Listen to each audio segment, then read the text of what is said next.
What's up, everybody? Primetime athletes. Today we're going to be talking about mental performance. And when I say mental performance, I believe people interpret that differently than what it is. And most oftentimes, it's associated with confusion. So if you're not familiar with it, I'm here to ask you, how important do you think the mental side of sports is? And you're probably going to respond, probably not as important. But whoa. Hold on to that. Hold on to that thought for a moment, okay? And I want you to rethink it. So that comes to mind. How many athletes are really paying attention to the mental side of the sport of basketball, right? Or any kind of sport. Because that's, to me, that's more than half of the battle right there. And it's something that we least know of. And I'm very curious as to why we're not working on it. What's the deal, everybody? Why are we not working on mental side of the things, right? And I think athletes in general, people in general, all forget that it all starts up here. Up here is where you can unlock your potential. Your body does not communicate to the brain and say, hey, brain, this is what you got to do. No, it's the other way around. So for an example, you're laying in bed and you just woke up from sleeping, right? And you want to work out. Your body does not tell you to go. Your brain tells you to go, right? So when I say brain, what is the first thing that come to mind? Probably, if you looked at the poster in the back, you probably realized, oh, Lakers, Kobe mentality. And what's Kobe mentality? It's a mindset, right? So hold on to that. I have an article here written by Jim Taylor from Psychology Today. He stated that despite of obvious importance, the mental side of sports is most often neglected until it arises.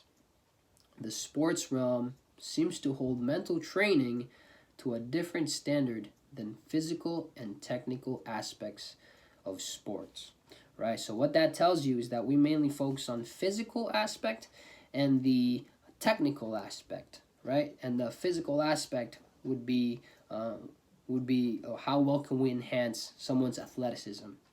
In the weight room, how can we work on your speed and agility, your relative body strength, your vertical jump, and change of direction, among many other things that you can work on in the weight room,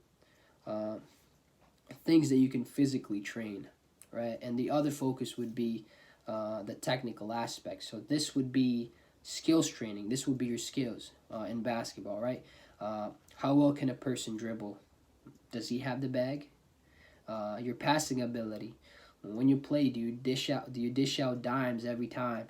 How well can you finish, right? Some might argue that this is an that finishing is athleticism, but to me, I think that's technical, because nobody asks a trainer and be like, hey, let's go in the weight room and work on our finishing drills. No one says that.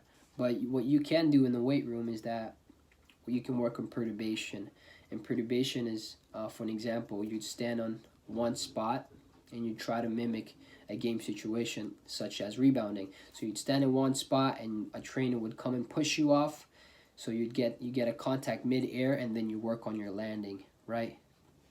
So that's a perturbation. An example would be you stand in one spot, or you do a lunge and you hold that isometric position, and someone would try to poke you from different angles. The trainer will come and poke you from different angles, and you try to be stable as possible.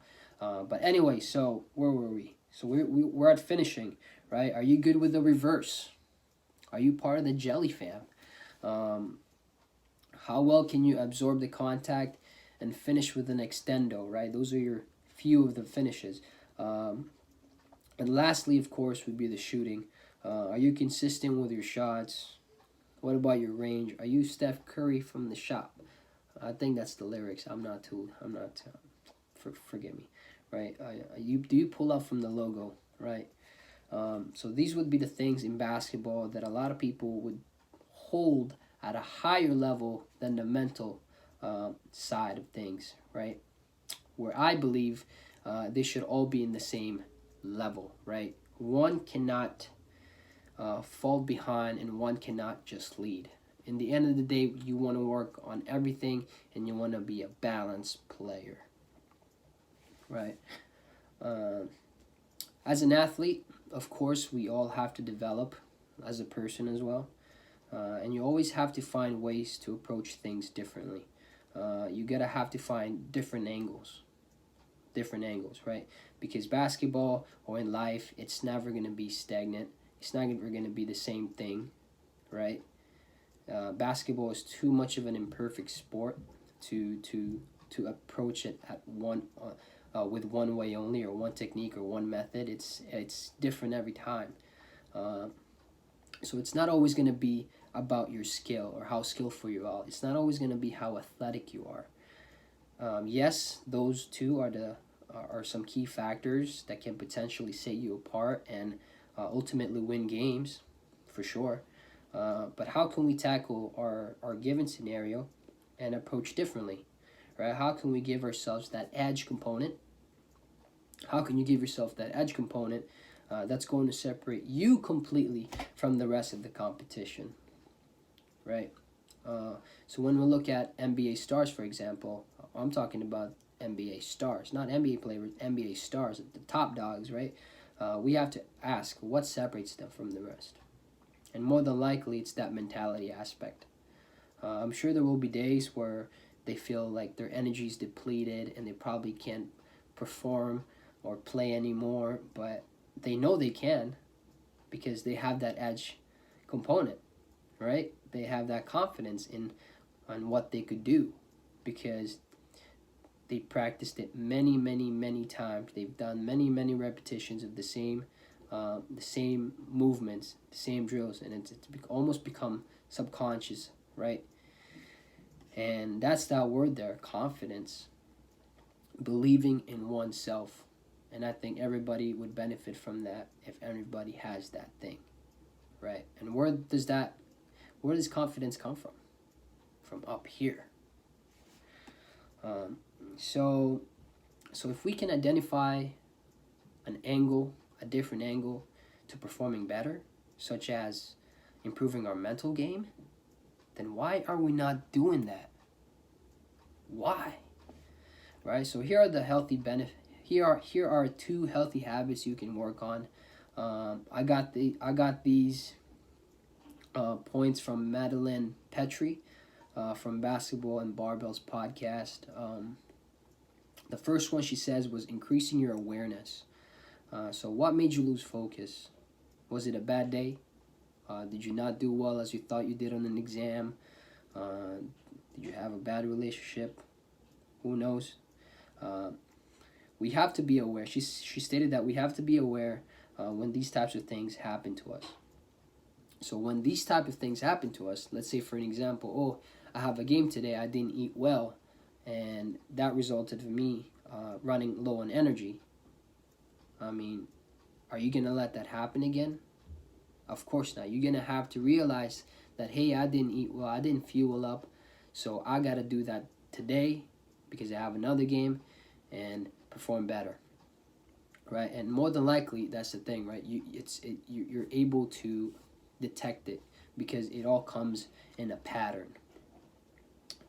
So focus on what threw you off and focus on what has been throwing you off. The second one would be asking yourself, why is it important to get better? That's a personal question. Why is it important to you, right? If you're motivated and you want to achieve your goal very, very bad, it's very hard to just brush things off on the side, for sure, right? So you'll need to say it to yourself, let's get better every day. And if you didn't do well, let's try not to make that happen. Let's not let that happen again.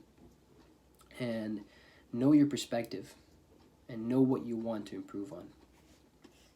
So those are the 2 things she mentioned, right? It's all about controlling your mindset and knowing perspectives.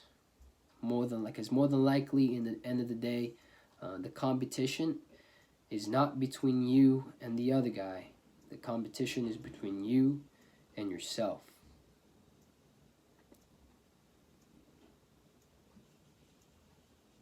Right? So if there's something that we should work on, this is it. This is the edge component that we should work on. It's that mental aspect, right? And if we can improve on that, that's an improvement. And an improvement is a good thing, right? That means we're growing. And even if that growth, even if that improvement is just, I don't know, 5% increase, yo, even if it's just a 1% increase, let's take that. Why not, right? Why not? Especially if it can enhance our ability to perform better, right? So why not take that? So she gave an example, right? Let's say you're in the gym and you're playing it's a home game. It's a home game. The bleachers are filled. The whole campus are watching you play, and you got the ball and you air balls. Of course, you're gonna be thinking about that, right? Right. But if you just accept it and say to yourself, "Hey, I missed I missed a shot, okay, and I'm going to control the situation. I'm going to control the stimulation, and I'm not gonna pay attention to it, okay? I'm gonna brush that off the side, and I'm gonna focus on the other things. I'm gonna focus on the next play now." Right? I missed it. Forget about it. Focus on the next play. Right? It's about realizing that you have a free control. You have a freedom to choose, and that's exactly what mental performance is. Right? It's not about blocking or controlling it not to happen. It's about choosing which stimulation or which situation is going to benefit you to perform better. Right? Are you going to think about how you keep making mistakes? You're in a game, are you going to be thinking about, there's like something minutes in a game, and you taking a shot was just like a 0.1 second, right? Not even, right? Like 1 second, right? Are you going to be thinking about that throughout the game? No. Why? Because that's going to hinder you, right? So, are you going to be are you going to be thinking about how many mistakes you've made? Are you going to be thinking about the crowd and how they think of you? Are you thinking about the people, your parents, your coaches, how they think of you, right? Or are you going to be thinking about going back to those healthy habits, choosing acceptance, right? I'm just going to choose, hey, I'm just going to be I'm just going to be I'm just going to try to be better than I was yesterday, right? Let me just be better than I was yesterday. Let me just better than I was today, right? Obviously, it's like the physical aspect. Obviously, just like the physical aspect and technical aspect, you should train and practice mental game. Obviously, just like the physical aspect and the technical aspect, you should train and practice mental game just as hard.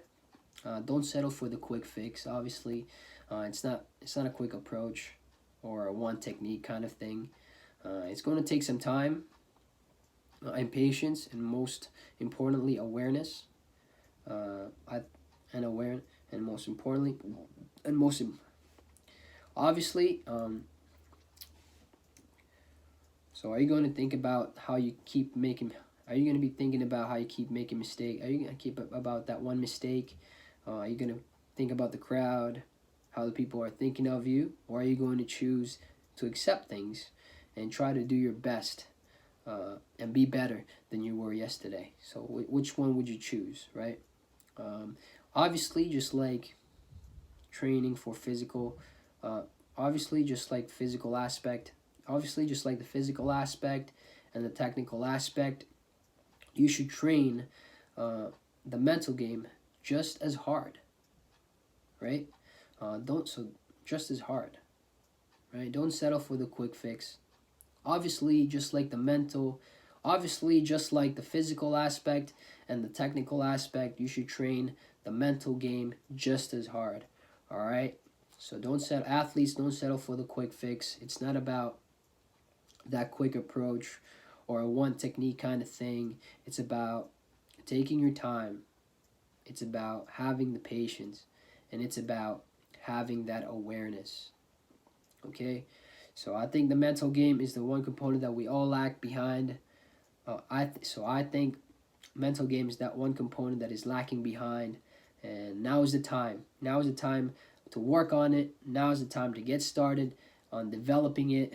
All right, you cannot cheat the grind. Athletes, work on the mental game. Let's get it. That's it for me today. Primetime Athletes signing out. Peace.